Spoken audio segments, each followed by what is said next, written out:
ప్రజల దుర్గతి కనివేసిన అధిపతి ఆజ్ఞతో మన వద్దకొచ్చే ఈ ప్రజాపతి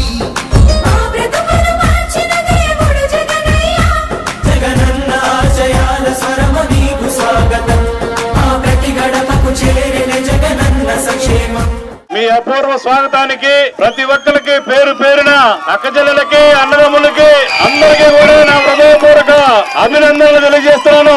ఎమ్మెల్యేగా మంచి మెజార్టీతో గెలిపించారు మీ అందరూ. దానికి కృతజ్ఞతగా నేను మరి ఈ గ్రామానికి ఏం చేశానో కూడా చెప్పాలి. మరి జగన్మోహన్ రెడ్డి గారు సంక్షేమ కార్యక్రమాలు అభివృద్ధి కార్యక్రమాలు ఏదైతే చెప్పాడో అది తూచా తప్పకుండా కూడా నెరవేర్చాడు. మీ అకౌంట్ లోకే డైరెక్ట్ గా డబ్బులు వస్తున్నాయి. మీరు ఎవరి దగ్గర పోయే పని లేదు. ఇవన్నీ రావాలంటే మళ్ళా జగనే రావాలి. ఒకసారి ఆలోచన చేయండి. గతంలో చంద్రబాబు మరి డ్వాక్రా ఆసరా డబ్బులు మొత్తం రద్దు చేస్తానని చెప్పి ఒక్క రూపాయి కూడా రద్దు చేయలేదు. అది గుర్తు పెట్టుకోండి చాలు. జగన్మోహన్ రెడ్డి గారు ఏం చేశాడో మీ అందరికీ తెలుసు.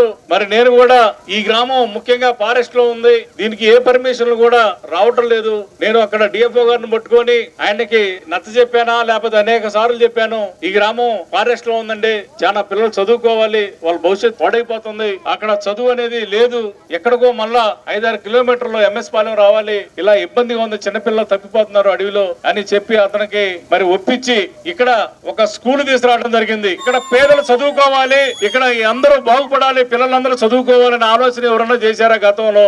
ఒక్కసారి ఆలోచన చేసుకోండి. ముఖ్యంగా నీళ్లతో చాలా ఇబ్బంది పడతా ఉన్నారు. ఆ నీళ్లు కూడా మరి యువతలు ఎత్తే నీళ్లు ఉండలేదు, అవతల నీళ్లు ఉంటున్నాయి. మరి చాలా ఇబ్బందిగా ఉంది. మరి అందరికి కూడా నీళ్లు ఇచ్చే ఏర్పాటు తప్పనిసరిగా నేను చేస్తాను. మీ అందరికి నేను హామీ ఇస్తున్నా. మరి ఈ రోడ్డు మనం ఎంఎస్ పాలెం నుంచి వెంకటాపాలెం రోడ్డు అడుగుతా ఉన్నారు అందరూ.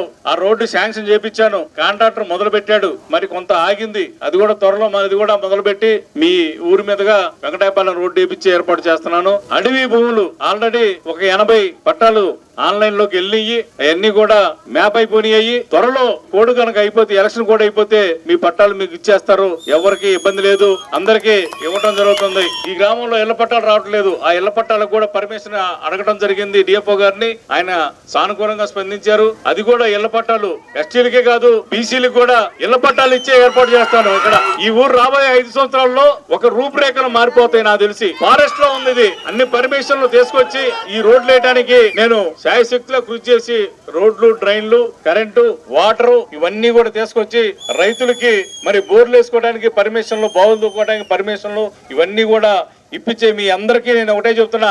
మరలా ఇది ఎట్టి పరిస్థితుల్లో కూడా నేను చేస్తాను అని చెప్పి మరొకసారి మీకు తెలియజేస్తున్నా. జగన్మోహన్ రెడ్డి గారు ఇన్ని పనులు, మంచి పనులు చేస్తున్నారు. అమ్మా మీకు ఒకటే చెప్తున్నాను, గతంలో ఏ ఎమ్మెల్యేనా మీకు ఇన్ని సార్లు వచ్చాడా ఎక్కడికన్నా?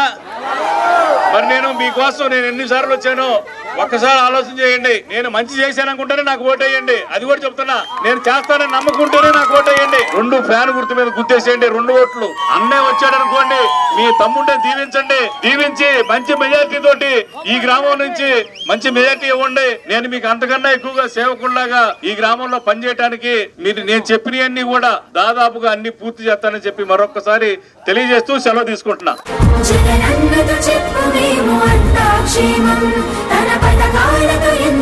అభివృద్ధి చెందిన జగనన్నతో చెప్పు